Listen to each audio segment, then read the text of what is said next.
Hello दोस्तों, आप सभी का स्वागत है आपके अपने चैनल प्रैक्टिस विथ एचएस में।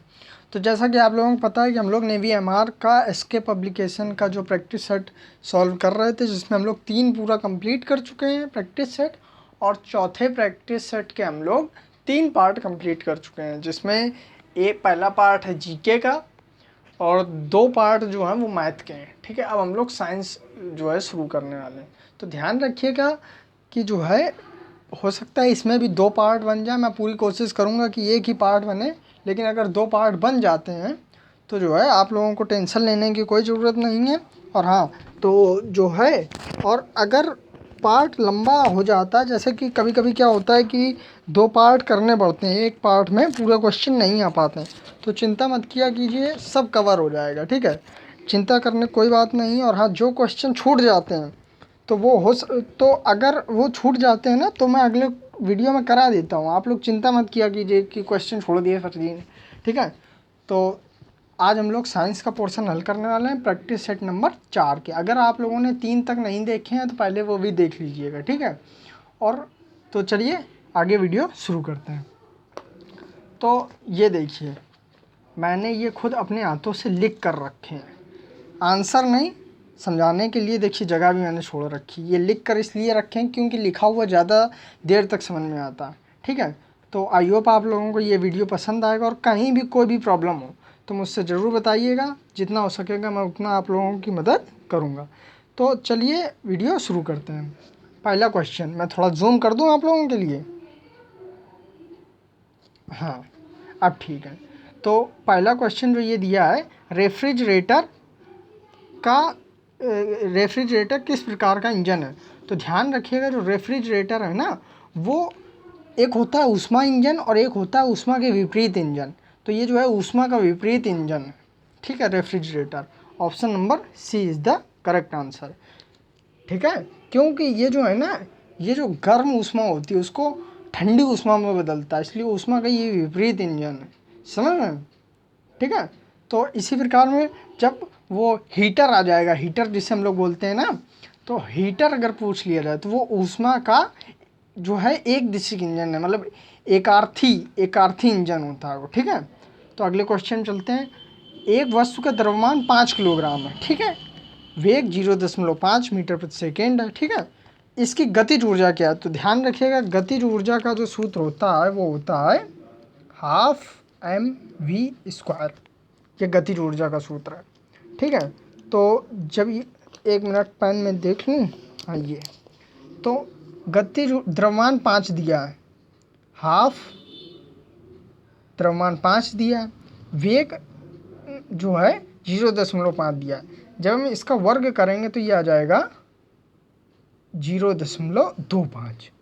ठीक है, जब हम इसको सॉल्व करेंगे तो ये आ जाएगा 25 पंचे 125, 1.25/2, मतलब ये आ जाएगा 0.625 जूल। ठीक है, 0.625 जूल। ठीक है, तो option number A is the correct answer. ठीक है, अब हम लोग अगले क्वेश्चन चलते हैं। माइक्रोफोन बदलता है। ध्यान रखिएगा, माइक्रोफोन बदलता है, तो इसका जो करेक्ट आंसर है वो है ऑप्शन नंबर ए, ध्वनि ऊर्जा को विद्युत ऊर्जा में। ये माइक्रोफोन जो लीड होती है ना, उसी का उल्टा होता है। ये ध्वनि ऊर्जा को विद्युत ऊर्जा में बदलता है। ठीक है, माइक्रोफोन, ध्यान रखिएगा, option number A is the correct answer. ध्वनि ऊर्जा को विद्युत ऊर्जा में बदलता है। अब मैं थोड़ा जूम कर दूं। हाँ, फ्यूज़ बना होता है। तो ध्यान रखिए, इसका आंसर तो आप लोगों को बताना चाहिए, इतना सिंपल है। आप लोग बताने की कोशिश करिए। चलिए, आंसर आ गया होगा, मैं बता देता हूँ। फ्यूज जो बना होता है वो नाइक्रोन का बना होता है। Option number A is the correct answer. ठीक है, इससे संबंधित कुछ मैं प्रश्न बता देता हूँ। एक बार एक क्वेश्चन पूछा गया था कि बल्ब में कौन सी गैस भरी होती है। ध्यान रखिए, बल्ब में नाइट्रोजन गैस भरी होती है। और एक क्वेश्चन पूछा गया था कि जो पैकेट आते हैं ना कुरकुरे वुरकुरे के, उसमें कौन सी गैस भरी होती है। ध्यान रखिएगा, उसमें भी नाइट्रोजन गैस भरी रहती है। एक बार ये पूछा गया था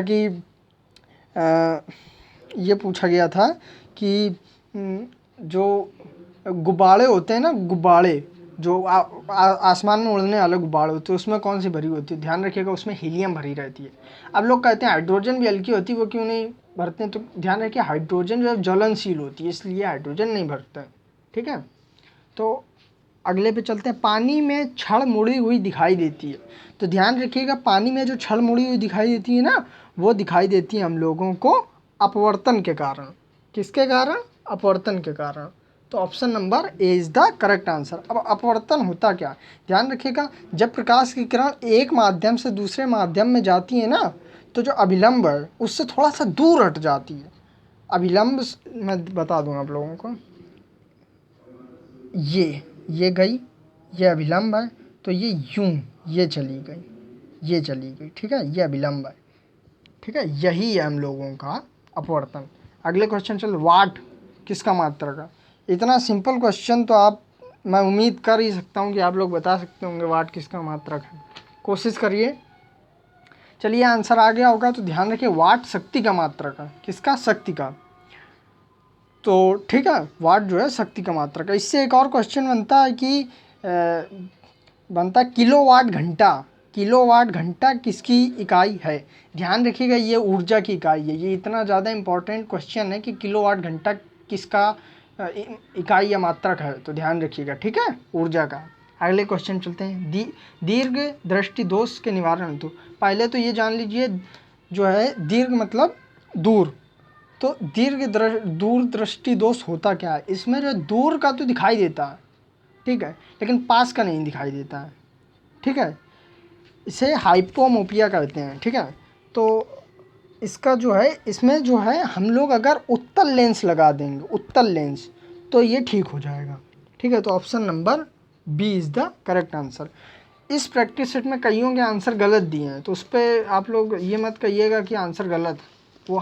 वो जो है उस पर आंसर गलत दिए हैं कई सारों के। ठीक है, अब हम लोग अगले क्वेश्चन चलते हैं। ज़्यादा जूम कर दिया मुझे लग रहा है, अब ठीक है। अगले क्वेश्चन में हम लोग चलते हैं। अगला क्वेश्चन है, इलेक्ट्रॉन एवं प्रोटॉन का योग क्या कहलाता है? इलेक्ट्रॉन एवं प्रोटॉन का जो योग है ना, वो बच्चों कहलाता है, इलेक्ट्रॉन प्लस प्रोटॉन का जो योग है ना, वो हम लोगों का द्रव्यमान संख्या कहलाता है। ठीक है, क्या? द्रव्यमान संख्या। तो option number B is the correct answer. तो अब हम अगले पे चलते हैं। पारा किससे निकलता है? तो ध्यान रखिएगा पारा जो है ना, वो हिंगुल से निकलता है। किससे? हिंगुल से। पारा हमेशा हिंगुल से निकलता है। ये बस आप लोग ध्यान रखिएगा, पारा हिंगुल से निकलता है। वो देखिए, हेमेटाइट, बॉक्साइट, हिंगुल, ये मतलब ये तीनों, ये दोनों नाम अलग ही लग रहे हैं ना, हिंगुल लग रहा है इसके मुताबिक, तो हिंगुल और इसका आंसर है। ठीक है, और अब मैं बता दूं, जो हेमेटाइट है, हेमेटाइट जो है लोहे का है, लोहे का अयस्क है। ठीक है, तो अगले क्वेश्चन चलते हैं। ये क्वेश्चन आया हुआ है, हेमेटाइट किसका अयस्क है, कई बार। तो अब हम चलते हैं, फ्यूज के लिए महत्वहीन है। देखिए फ्यूज के लिए क्या महत्वहीन है, तो ध्यान रखिएगा फ्यूज के लिए लंबाई महत्वहीन है। अब जैसे कि इसको ऐसे ध्यान रख सकते हैं कि फ्यूज के लिए लंबाई महत्वहीन है। क्यों? क्योंकि देखा होगा कि कभी कभी आप लोगों ने देखा होगा बड़े बड़े इन्वर्टर में छोटा सा फ्यूज़ लगा होता है, मतलब बिल्कुल इतना सा।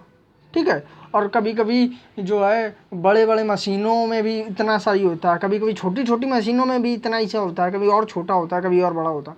तो लंबाई से कोई लेना देना नहीं है। ठीक है, तो इसका option number C is the correct answer. तो हम लोग अगले क्वेश्चन चलते हैं। 25, 40 तथा 60 वाट के 3 बल्ब में इसका प्रतिरोध सबसे कम किसका होगा? ध्यान रखिए इसमें एक छोटा सा कॉन्सेप्ट आ जाता है, जिसका प्रतिरोध, देखिए जिसका जो है प्रतिरोध कम होगा उसका वोल्टेज ज़्यादा होगा, अर्थात जिसका वोल्टेज ज़्यादा होगा उसका प्रतिरोध कम होगा। सबसे ज़्यादा जिसका वोल्टेज होगा उसका प्रतिरोध कम होगा। अब देखिए कैसे, सुनना कैसे, I बराबर V/R ये होता है। तो देखिए वोल्टेज ज़्यादा होगा तो धारा ज़्यादा बहेगी, वोल्टेज ज़्यादा होगा धारा ज़्यादा बहेगी, पर R का काम क्या होता है? धारा को रोकना। जब वोल्टेज बढ़ेगा तो धारा बढ़ेगी, तो आर रोक कैसे पाएगा? समझ रहे हो ना, आर कम हो जाएगा। बात समझिए आप लोग हमारी, कि जब हम ये देखिए आर बराबर निकालेंगे ना, तो ये V/I हो जाएगा, ठीक है। तो इसलिए वोल्टेज जितना ज़्यादा बढ़ेगा, आर देखिए ये V है, ये I है, ठीक है। तो जितना ज़्यादा V बढ़ेगा उतना ज़्यादा I बढ़ेगा, ठीक है। जितना ज़्यादा V बढ़ेगा उतना ज़्यादा I बढ़ेगा। लेकिन जो है R का काम होता है I को रोकना, फिर R कम लगेगा ना, तभी तो देखिए धारा के मार्ग में होने वाले परिवर्तन को ही धारा का प्रतिरोध कहते हैं। तो धारा इतनी ज़्यादा होगी कि प्रतिरोध लग ही नहीं पाएगा, तो वो उसका मान कम हो जाएगा प्रतिरोध का। तो ठीक है, सीधा आप लोग ध्यान रखिए, जिसका वोल्टेज ज़्यादा होगा उसकी धारा ज़्यादा होगी, उसका प्रतिरोध कम होगा। वोल्टेज ज़्यादा प्रतिरोध कम, वोल्टेज ज़्यादा प्रतिरोध कम। तो जो है इसमें सबसे ज़्यादा वोल्टेज किसका है? 60 वाट। 60 वाट ही तो है, तो प्रतिरोध किसका कम होगा? किसका कम होगा इनमें? 60 वाट का। समझ में आ रहा है? अगर ना आ रहा हो कल बताना, मैं इसको सॉल्व कर दूंगा। तो option number A is the correct answer. अगले पे चलते हैं। अनुचुंबकीय पदार्थ होते हैं, अनुचुंबकीय पदार्थ होते हैं। तो ध्यान रखिएगा, अनुचुंबकीय पदार्थ कोई एक मैटर के लिए थोड़ी ना होता है। अनुचुंबकीय पदार्थ जो है सभी होते हैं, ठीक है। जैसे कि ठोस भी होता है, द्रव भी होता है, गैस भी होता है, जैसे कि नाइट्रोजन भी होता है, और अनुचुंबकीय पदार्थ नमक भी होता है। तो नमक सॉलिड हो गया, नाइट्रोजन गैसीय रूप में हो गई, ठीक है। और भी कई सारे पदार्थ होते हैं अनुचुंबकीय। अगर आप लोग कहेंगे कि अनुचुंबकीय, प्रतिचुंबकीय, लौ चुंबकीय में एक स्पेशल बता दीजिए, तो मैं बता दूंगा। फिलहाल आप इतना जान लीजिए। इससे एक और क्वेश्चन बनता है, फिलहाल इसका आंसर है डी, ये सभी, ठीक है। इससे एक और क्वेश्चन बनता है कि क्यूरी ताप किसे कहते हैं? क्यूरी ताप किसे कहते हैं? तो ध्यान रखिएगा, क्यूरी ताप वह ताप है, क्यूरी ताप वह ताप है जिस पर एक लिमिट पर जाने पर अनुचुंबकीय पदार्थ लौ चुंबकीय पदार्थ के रूप में बदल जाता है। रियल में जो लौ चुंबकीय पदार्थ होता है ना, वो होता अनुचुंबकीय पदार्थ ही है, लेकिन उसे इतना ज़्यादा मतलब हीट मिल जाती है, इतना ज़्यादा ताप मिल जाता है कि वो अनुचुंबकीय से प्रतिचुंबकीय में बदल जाता है। तो ठीक है, वह ताप जिस पर एक निश्चित ताप जिस पर अनुचुंबकीय पदार्थ लौ चुंबकीय पदार्थ में बदल जाता है, उसे हम लोग क्यूरी ताप कहते हैं। उस ताप को क्यूरी ताप कहते हैं। जैसे कि मैंने एक लोहा लिया, इसको हम इतना गर्म करें लगभग 500 550 डिग्री सेल्सियस पे, तो वो उस पर चुंबक का गुण आ जाएगा, वो चुंबक बन जाएगा लोहा। समझ रहे हो आप लोग? समझ रहे हो? क्योंकि लोहा एक अनुचुंबकीय पदार्थ है। ये ठोस में आ गया लोहा, इसको हम बहुत गर्म करेंगे, तभी आप लोगों ने देखा होगा कि जब आप लोग 12th में थे, पहली डेफिनीसन थी शायद, और उसमें लिखा था कि उसमें एक डेफिनीसन थी कि चुंबक को कैसे पहचानेंगे। तो उसमें हम लोगों ने पता था कि चुंबक को अगर हम धरती के नीचे गाड़ दें, काफ़ी नीचे, तो कुछ समय बाद उसमें मतलब चुंबक का गुण, लोहे को अगर हम ज़मीन के नीचे गाड़ दें तो कई साल बाद उसमें चुंबक का गुण आ जाएगा। इसीलिए क्योंकि टेम्परेचर बढ़ेगा, ठीक है, वो अणु से लौ हो जाएगा, ठीक है, तो उसमें चुंबक का गुण आ जाएगा। आई होप आप लोगों को ये वीडियो समझ में आया होगा। तो आज का वीडियो मेरे हिसाब से हम लोग इतना ही रखते हैं। कहीं भी कोई भी प्रॉब्लम हो, कहीं भी आप लोग बताइएगा, हम लोग अगले वीडियो में इसको सॉल्व करेंगे। प्रैक्टिस सेट नंबर 5 कल शुरू करेंगे।